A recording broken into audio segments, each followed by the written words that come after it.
Here are the top 5 must-read business books recommended by Ian and Sam Morgan, business owners and accountants. These books can turbocharge your business growth, just like they did for them. So, stay tuned. Hi there, and welcome to the Leaky Bucket Podcast. I'm your host, Ian Morgan, and this is the financial performance podcast for entrepreneurs looking to get a better understanding of their numbers, to plug the leaks in their business, and to move from surviving to thriving. Number 5. The book by a lady called Carolyn Taylor, and it's called Accountability at Work. And what Carolyn does is basically reframe the term accountability, because most people, when they hear accountability, there tends to be a little bit of a negative connotation, like it's a little bit more stick than carrot, if you like. And you're trying to make sure that I achieve these certain outcomes, and how are you going to do that? And so what Carolyn does is reframe that to call accountability promises. And so she'll basically say, if you're having a conversation with somebody, then the conversation is, you agree what the outcomes are going to be. And then basically you finish up with, okay, can you say to me that you promise that you're going to deliver X outcome by such and such date? Certainly from a very young age, most of us are taught you don't break promises. Promises are really important. But actually it's in there to go, actually, if I'm going to commit and say I'm going to promise to do something, I'm not going to say it unless I really think I'm capable of achieving it. Yeah, I can see how that works. We've had discussions around this previously when you sort of originally read the book. Or it's a tactic that I use when talking to other people, specifically team members. However, it's not something that I myself am particularly keen on. I wouldn't go into going, I promise to do that, for the simple reason that you just don't know what's going to crop up with other bits. So therefore, something could happen that meant that I couldn't achieve that, and that would feel like I had let myself down. So I would always give 100% into something anyway, and would have tried my best to sort it. So I don't see why I need to put promise against it. But yeah, I can see that, and I do see that for certain character types, that does help, because it's like a statement to yourself, isn't it? That you've agreed to somebody that you will definitely get that done. I think from a very young age, we're taught that promise is something sacred. So I do feel that it has an impact there on people. Yeah, I think it just changes the conversation up front to go, actually, can people easily overcommit? And by going, okay, but you're promising that you deliver this by that date, but people are like, oh, hang on. Yeah, okay, I don't want to break a promise. And actually then, if that was the case and the promise was broken, I think it's much easier to then hold somebody accountable afterwards and go, hang on, you promised to deliver that? And I think then they would always recognize, no, didn't I? And it's easier to have that. Whereas I think that is there. If you're just in a work environment, you go, okay, great, and you're going to get that done by X date without the word promise there, you're sort of meaning it, but it's not quite been that explicit. And I think this just ups the ante that little bit. So you're just that little bit more, yeah, this is what's being fixed by such and such date. Yeah, I think for me, if I made a promise to get something done, though, I would have to make sure I got it done. And therefore, even if I had to work a ridiculous amount of hours, I would do that to get that done because I promised it was going to happen, rather than going to the person and going, look, XYZ's cropped up, I really can't get this done. So I feel like there is a flip side to it in terms of making that promise. Yes, it could mean that somebody puts in the hard graft to get that sorted, but actually it could also mean that there's way above and beyond in order to sort that, which isn't necessarily fair or acceptable to have. I can definitely see that. But it gives us, I think, a good summary of that book. Special thanks to Thrive Financial Coaching for sponsoring this episode. If you want to take your business to the next level, hop on Thrive's Profit Amplifier quiz. Answer 15 questions and they'll send you a personalized report for your business growth. You'll find the link in the description below. Number 4. Beings, we like to solve problems. But if the problem we're constantly looking to solve is how do you double a business in terms of how do you double the number of people, how do you double the revenues, how do you double the profits, whatever. The challenge of doing that just means, we probably just do more of the same. Yeah, so let's just take what we do and let's do twice as much. And you sort of go, okay, that might be a bit of a squeeze, but actually with the right hires in the right places, we can probably make that happen. But his argument was to go, actually, it's no more difficult for our brains to consider the concept of to go, but what if you did 10 times the amount? And the advantage of that being, actually, if you're going to do 10 times the amount, what you can't do is 10 times of what you're already doing. Because you can't switch from what you're doing today and do 10 times of it tomorrow. It's not possible. It's too difficult and too challenging. So therefore, our brains kick in to go, okay, well, we can't do that. And his theory is, well, what you should be doing then is take the top 20% of what you do, the most profitable, the most efficient, and do more of that. And it just sparked another element into me to go, okay, what is our top 20%? What could we be doing more of? And I think it's a very clear and concise book with some good actionable points of it. And that's certainly something I look for in a book, is what can you take away in action, rather than it's just a book for a book's sake. Yeah, I think we've mentioned before that I'm not as much of a reader as you are and stuff, but you've been sharing information from the book with me, and it's certainly there's certainly major aspects of it that make sense. I think growing is stressful and time consuming, and it absorbs money, significant amounts, when you're going through that process within a company. So I think sometimes if you're going to go for it, well, why not go big in one go, rather than putting yourself through an extended long period of growing, but on marginal rates. Yeah, I definitely agree. And I think it sparked another, I tend to be that one who challenges and brings the ideas and wants to move things forward. And you're usually frustrated and going, let's get control, which we spent a long time doing this year. But yeah, this was a spark to go, yeah, I think I've got something that can push us forward. So yeah, watch this space. Yeah, I think the balance that we sort of struggle with, if you like, it's not really a struggle, but the balance that we discuss and work through is the fact that I like stability and control within things, and I like growth, and I definitely think there should be periods of growth, but I do like to make sure everything's stable within that. And I think you're more of a sort of probably go-getter in terms of those bits, and you're like, yeah, but we can stabilize as we're doing this bit, and let's just go for this, let's just go for that sort of thing. Whereas I like to make sure there's no cracks there before we expand, so that those cracks can't get any bigger. Yeah, I think the reality is either one of us running a business on our own without somebody playing that other role would probably struggle. Like if we take your aspect of what you do, that actually go, there's always cracks to fix. Yes, you'd spend all the time fixing things that we don't necessarily then move forward ahead of inflation, let's call it, yeah? Whereas if my thing, it would be if I push so far for growth that all these cracks are appearing and I'm just like, yeah, whatever, and things all fall apart. So it definitely needs both. And it's learning and understanding, we get better at it as time goes on, to go, actually, what's more important this time? And I think we've come through now a good 6, 7, 8 month period of stabilization and crack fixing, as you would put it. And now it's me sort of getting hungry again to go, come on, it's time to go. But I've learned more now to go, I've got to find something that's the real right thing to go for, because I need to be able to sell it to you, because you need to be on board and go, right, yeah, that makes sense. Yeah, I think we sort of doubled our turnover, didn't we? And then went into a period of some cracks that appeared. We had some issues staffing wise and stuff that we hadn't anticipated happening. So it just all sort of come together. So I think you're right, that sort of 6 to 8 month period of sorting those issues, which in my opinion is bound to happen when you've had significant growth. You will get some issues that you didn't anticipate. We sit down and we chat through what issues we could have off the back of things. But I think it's fair to say, probably for any company out there, that you can't always predict anything that could go wrong. And actually, if you sat going through anything that could go wrong, would you actually get on with anything at any point? So yeah, we had this period of significant growth. Off the back of that, we did have some cracks that appeared that we spent a period of time fixing.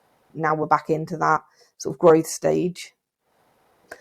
Yeah, but maybe keeping a bit more eye on the staff side of it this time, because I think we kept a lookout on all other aspects, but I think there was a little bit of a slip on that sort of staffing area for new team members at the time. Number 3. I read a book by Dan Sullivan.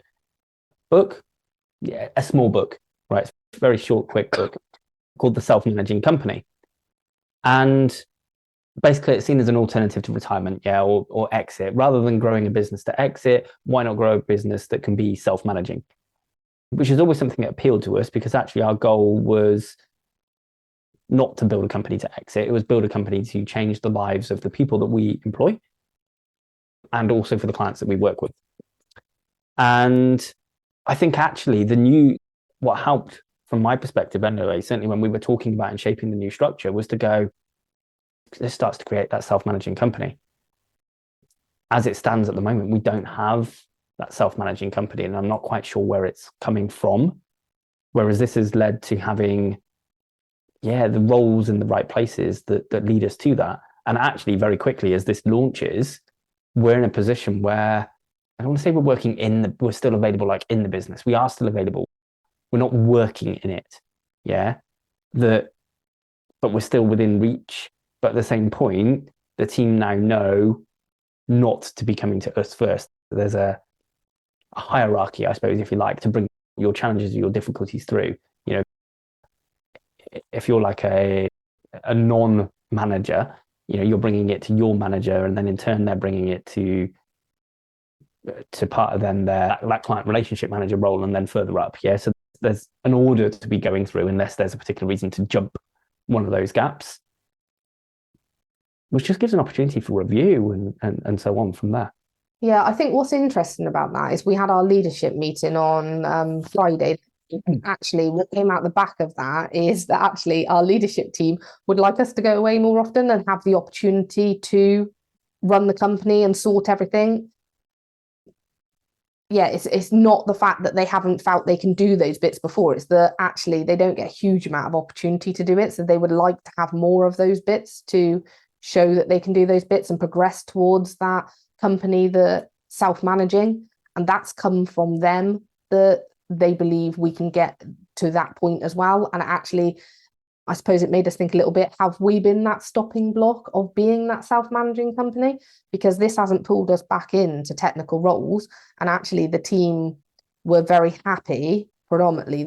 We've had a few little bits of questions and stuff, but certainly the leadership team are very happy with the new structure and feel that's definitely the route we should be going down, in terms of us not being pulled back in to that type of work, and being able to have more time out of the company and then being able to run it and make it self-managing. I mean, ultimately, they know that that's where it works best for them as well, doesn't it? Because the more self-managed it can be, obviously, the more incentives there are for them, the more sort of pay rises, bits like that, etc. Because the more they can do, the more they're worth, obviously. And yeah, I think it was interesting to go. Obviously, that threw Georgia into a situation that she's not really had before. And we talked about what if this goes wrong and what if that goes wrong.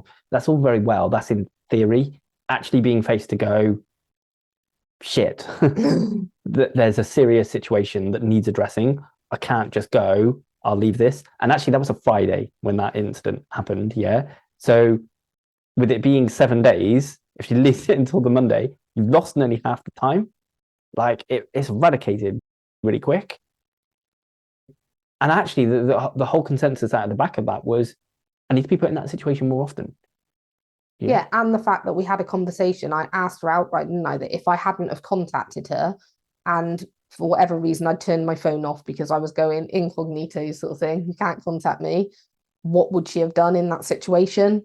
And actually, she felt that she had the confidence that she would go ahead and do the steps that needed doing. She knew what needed doing in terms of an advert going out or contacting, recruitment, etc. But certainly if she couldn't do recruitment elements because there was a question mark over whether she'd be allowed to, because it's not her company, could she sign anything off as such? But in terms of getting an advert out, redoing the job description to make sure it's really on point and accurate for exactly what we need, etc., she already had those on her list of stuff to sort out. So it showed to us she had the right steps in process. She just wanted that little bit of confirmation off us. So what we did during having the chat with her is we made it explicitly clear that we trust her and that go ahead and make those decisions. We're happy for you to do those. And I think she needed to hear that off us. And those conversations hadn't necessarily happened before because nothing like this has come up. So although we've gone, make the decisions while we're away, I think it's completely different when something actually comes up. And I think now it has done, she will feel more confident in making those decisions. Yeah, I think in my experience, right, this journey towards a self-managing company or a company that's on a journey towards exit, which in reality, a company that you can exit needs to be self-managing. In that journey, on every step of the way that you go, or you're developing and changing, and like you said earlier, like what got us to here doesn't get us to that next level. So you need to be able to analyze and understand and move it on effectively. Yeah. And go, what is the right setup that's going to get us? And actually, sometimes you're not the best person necessarily to do that. Like the whole reason you have a leadership team and different bits like that is because you want some input off them and back and bits like that. And whilst we came up with the plan and we have the bits, it was very clear, which we'd already said anyway, that we didn't want to go into technical work and we didn't feel that was what was best placed for the company. And actually, that was one of the first things the leadership team past when we were redoing the plan because they like that strategic element that we bring instead. Number two. It's an absolutely key book, and the book would start with Why by Simon Sinek.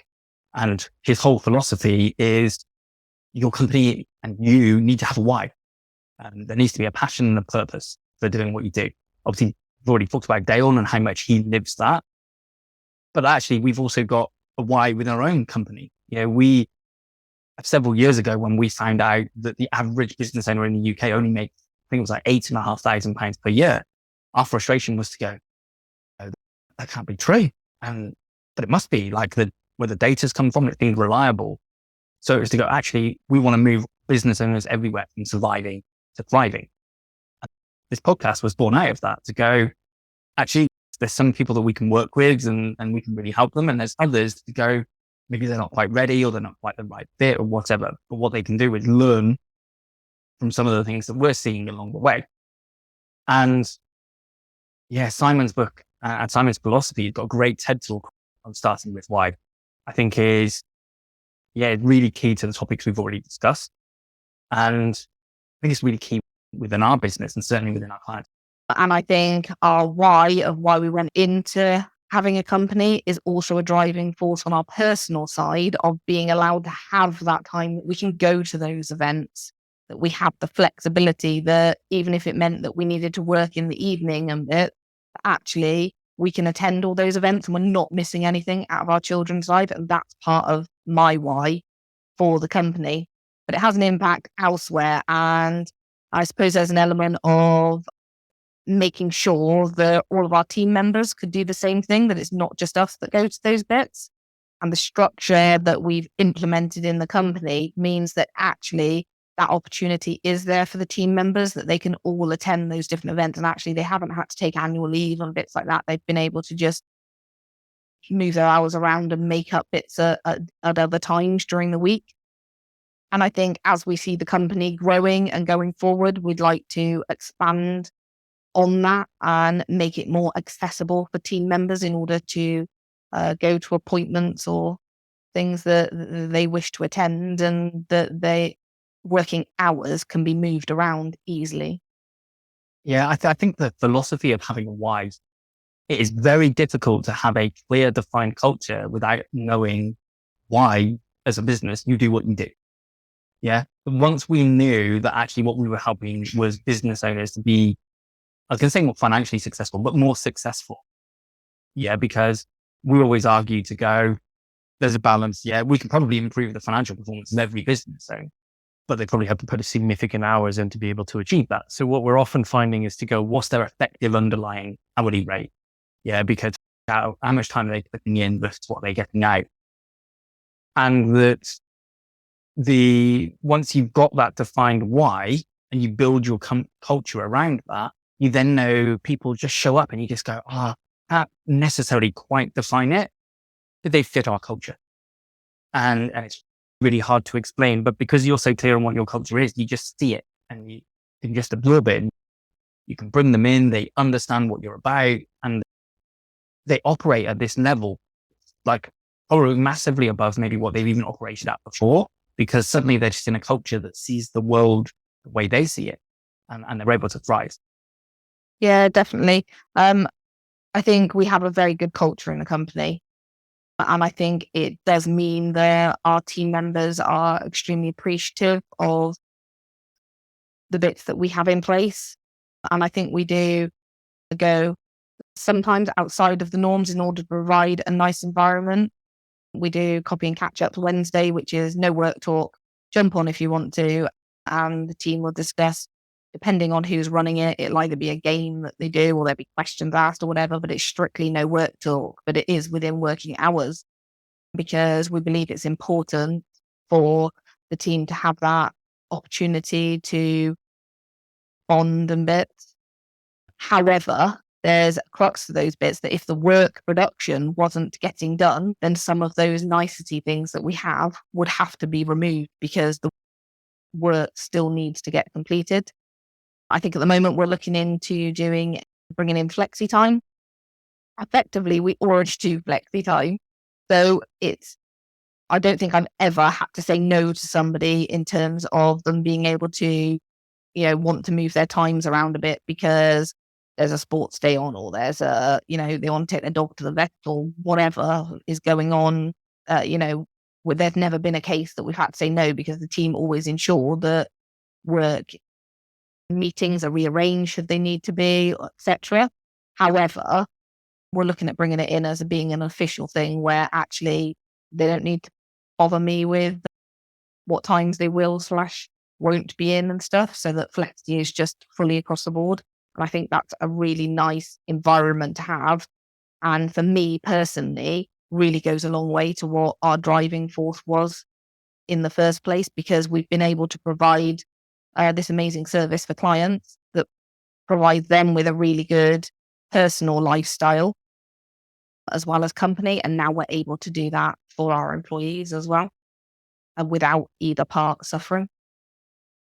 Number one. You don't do as much reading as I do, but there are a couple of key books that I think basically you've waited and you had lots of feedback off me for a number of books. Yeah, I do read a lot of books. The problem is, predominantly I listen to audio books rather than reading books, so I do read a lot, but you retain the information so much better than me. So once I've read another book, I've almost sort of forgot the one I read previously. For the audience out there, I have some medical memory issues sort of thing, so hence why I'm so keen on processes. So yeah, I have a bit of an issue with books because I kind of read them and then I move on to a different one, and now I've sort of forgotten, particularly as time goes on. Yeah, the memory has gone. So this is a book that I've actually read. The bits that I would remember are marginal compared to what Ian would remember from it. Probably the book that you retain the most from, because it's probably been the most key in terms of the changes within our business. And my always argument with this book, right, is if there's one book that you're going to keep on you all the time because you can refer back to it and see little intricacies of how you can improve and change things, this is the book, because there's just so much you can implement and do. You can't do it all in one go, but you can understand it all in one go. Anyway, we sort of skirted around the point. The book is Traction. Brilliant. And so Traction by Gina Wickman. Give us a bit of an insight into why the book's useful in terms of how it's helped in terms of, I suppose, particularly the win of the week, actually. I think it's been fundamental in that respect. Maybe in terms of things like having the core values and things in place and our sort of meeting agendas and our processes. Yeah, I think most of the structures we've got within the company in terms of those bits have come from Traction. So core values, we had them in place, weren't really adhered to, and well, I think we didn't even know them ourselves, to be honest, over a period of time. And we went to Dan Bradbury Group and we started having coaching through there. And we had a meeting with Kevin and he recommended this book, which actually Ian had already read at that point. I hadn't. And I think it highlighted to us again how important some of the bits are in there. So we put core values in place. We did new ones that we actually adhere to, we know. And we fundamentally run our company on our team, our clients. They are quoted all the time. Our meeting structures run off the back of Traction as well. So I think a mix of two things, that book and being reminded to read it and pay attention to the stuff in there sort of thing, had a massive impact on our company. Would you agree with that, Ian? Yeah, I think it's huge. Obviously, all of our team members, the existing ones at the time, but also new ones, have to read the book, What the Heck is EOS, which is like the staff members' introduction to a business that operates on EOS, which is the entrepreneurial operating system, which is what Traction teaches. And I was thinking, only then, Sam, like the amount of times what we've done. No, actually, first step, off the back of Traction, right? What we created and developed was the accountability chart with not just going, oh, actually, we have such and such person working for us. That's the role. We went, actually, here's all the roles. Now plug the people we've got into those roles. But also then what you did when you're testing if that's the right person to do that role, they have a thing called GWC. Do they get it? Do they want it? And do they have the capacity to do it? And I think not only has assessing against our core values been useful, but actually working out and go, okay, but is this a person in the business type issue, or is this a person within the wrong role type issue? Because actually the get it, want it capacity to do it is a great thing where you can go, do you know what? Actually, maybe if they did a different role, that's what's going to fit them. And off the back of that, we developed our 3 or 4 different roles that we've got, and we know the characters that fit those roles. So actually, when we were specifically recruiting for the role that we've recruited for at the moment, that we were saying about, I'm very confident we've picked the right type of character that fits that role. Hence the confidence that we've got that they can start and literally they do one day and then that's it. We're off and gone. And actually, that's what we're aiming towards. Yeah, a business that, not that a business that does run without us, a business that can run without us. And I think EOS and Traction is the way through into that. Yeah, it's definitely a massive impact on our recruitment, etc., because we implement all those things into our recruitment now. So some of the elements that we do anyways, we test skills and things like that. But I think what it allowed us to learn is quite how different people will show up in interview and actually what you're looking for in somebody for a specific role. So for example, for us, for a client manager, you are looking for somebody that's quite loud and not necessarily opinionated in an interview, but they do give their opinions. They don't shy away from bits. You don't want somebody that's sort of nervous and things because they're client facing. They need to be able to work on the spot and they need to be good at conversations that they're not necessarily expecting. Whereas a management accountant, normally they will show up quite nervous. Now that can be in the element that they can be quite loud, but normally it's in an element where they ramble a little bit because they're nervous during interviews. Or they could come across quite quiet for the same reason that they're nervous. So it's allowed us to realise that actually when interviewing, you need to look beyond what they're saying and how they're appearing sort of thing. And give them that little bit of time to get that initial bit over. So we always do a little bit of chit chat to try and get that little bit over. And we have our skills test to refer back to as to how they're performing that, etc. There you go, our loyal and thriving business owners. The top 5 most recommended books for business owners from Ian and Sam Morgan. Special thanks to Thrive Financial Coaching for sponsoring this episode. If you want to take your business to the next level, hop on Thrive's Profit Amplifier quiz. Answer 15 questions and they'll send you a personalized report for your business growth. You'll find the link in the description below. Thanks so much for listening to this episode of the Leaky Bucket Podcast. I'd love it if you could help spread the message by clicking subscribe and leaving a review. Also, please do reach out to me on LinkedIn and let me know your thoughts on this episode. You can also find more info and links in the show notes below. See you next time.